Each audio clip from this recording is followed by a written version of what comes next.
ঠাইবোৰৰ ওপৰত ফুৰাম আৰু তোমাৰ পিতৃ জাকুবৰ অধিপতি তোমাক ভোগ কৰাম, কিয়নো জিহুৱাই নিজ মুখে ইয়াক ক'লে। Praise the lord, hallelujah.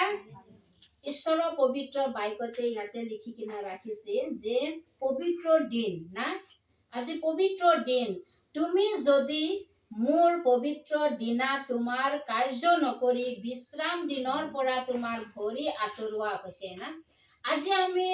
পবিত্ৰ দিনত না, ঈশ্বৰৰ সেই পবিত্ৰ দিনাখন, যি দিনাখন নেকি আমি ঈশ্বৰক সেৱা কৰোঁ, ঈশ্বৰক আৰাধনা কৰোঁ, তেওঁক স্তুতি কৰোঁ, তেওঁৰ চৰণত আহোঁ, আৰু এইটো দিনা যদি আমি কি কৈছে আমি নিজৰ কাম নকৰি আমি কি কৈছে ঈশ্বৰৰ পবিত্ৰ দিনাখন আমি যদি সকলো কাৰ্য নকৰিম আৰু বিশ্ৰাম দিনৰ পৰা আমাৰ ভৰি যদি আঁতৰাই ৰাখিম না, আমাৰ যি ভৰি আমি যি কাম কাজত আমি যোৱা ফুৰা এনেকা কাম কৰাৰ পৰা যদি আমাৰ ভৰি আমি আঁতৰাই কিনা ৰাখিম আৰু যদি বিশ্ৰাম বাৰক সুখদায়ক আৰু জিহুৱাৰ পবিত্ৰ দিনক মাননীয় বুলি কোৱা বুলি কৈছে না, আৰু তোমাৰ নিজ কাৰ্য সিদ্ধ নকৰি তোমাৰ অভিলাষ চেষ্টা নকৰি কি কৈছে আৰু নিজৰ কথা নকৈ তাক মান্য কৰা, তেন্তে তুমি জিহুৱাত সুখী হবা। Praise the lord, hallelujah. আজি খ্ৰীষ্টিয়ান মানুহ বহুতে সুখী নহয় না, কিয় নহয় ক'লে মানে পবিত্ৰ দিন অমান্য কৰাৰ কাৰণে না। ইয়াতে স্পষ্ট কৈছে আমি পবিত্ৰ দিন একো কাৰ্য কৰিব নালাগে না, একো কাম আমি নিজৰ না, আমি বাৰীত যোৱা কাম, খেতি কৰা কাম না, বিজনেছ কৰা কাম না, ফুৰিব যোৱা কাম, যিকোনো কাম আমি পবিত্ৰ দিন আমি পৃথক ৰাখিব লাগে বুলি কৈছে। আৰু কি কৈছে আমাৰ ভৰিবিলাক তাৰ পৰা আঁতৰাই কিনা ৰাখিব লাগে কৈছে না। আৰু আমি পবিত্ৰ দিনটো আমাৰ সকলো কি কৈছে যে সুখদায়ক, আমি আনন্দিত না, আমি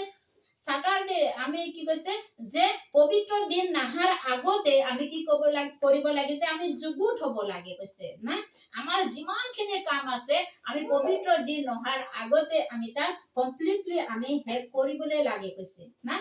যিকোনো কৰ্ম আমাৰ যদি আছে কৰিবলগীয়া, তেতিয়া আমি সেই পবিত্ৰ দিন নহাৰ আগতে আমি আমাৰ কামখিনি আমি কমপ্লিটলি শেষ কৰি কিনা আমি যিটো পবিত্ৰ দিন আৰু এইটো দিনত আমি সকলো কৰ্মৰ পৰা পৃথক হৈ কিনা আমি সুখী আৰু আনন্দিত। কেলে ক'লে মানে আমি যদি পবিত্ৰ দিনত বিজনেছত গুচি যাম, তেতিয়াহ'লে আমাৰ মাইণ্ড মগজবিলাক না, আমি এটা ঘৰত যদি কিবা এটা ল'বলৈ যাওঁ বিজনেছত, তেতিয়া আমাৰ মাইণ্ডত টেনশ্যন সোমাই যায় না, আৰু আমি আমাৰ ভাৱনা চিন্তাৰ লগত আমি ঈশ্বৰক সন্তুষ্ট কৰিবলৈ নোৱাৰোঁ। তাৰ পৰা আহি কিনা আমি তেওঁৰ পবিত্ৰ গৃহত বহিলেও আমাৰ মগজবিলাক বা আমাৰ মাইণ্ডবিলাক আমাৰ খেলি মেলি হৈ যায়। এইকাৰণে কি কৈছে যে তাৰ পৰা আমি ভৰি আঁতৰাই কিনা আনিব লাগে কৈছে, আৰু এইটো দিনত আমি তাত যাবই নালাগে বুলি কৈছে, আৰু আমি সুখদায়ক শান্তিৰে আৰু আনন্দেৰে এইটো দিন পূৰণ কৰিব লাগে, আৰু আমি এইটো পবিত্ৰ দিনটো আমি মান্য দিব লাগে কৈছে না। আজিকালি ক'লে মানে ঈশ্বৰ জিহুৱাই আপোনাক আৰু মোক এইটো ঠাই এইটো জাগাত মনোনীত কৰিছে, আৰু ঈশ্বৰ নজনা মানুহবিলাকে আজি আমাক চাই আছে না, যে আজি পবিত্ৰ দিন তেওঁবিলাকে কি কৰিছে না। তেওঁবিলাকে আজিতো তেওঁবিলাকৰ গীৰ্জা প্ৰাৰ্থনা থকা দিন না, তেওঁবিলাকে কি কৰিছে, ক'ত গৈছে, ক'ত ফুৰিছে না, বহুতে আমাক নজৰ দি আছে, আৰু ঈশ্বৰ জিহুৱাই ইয়াতে সন্তুষ্ট নহয় কৈছে না,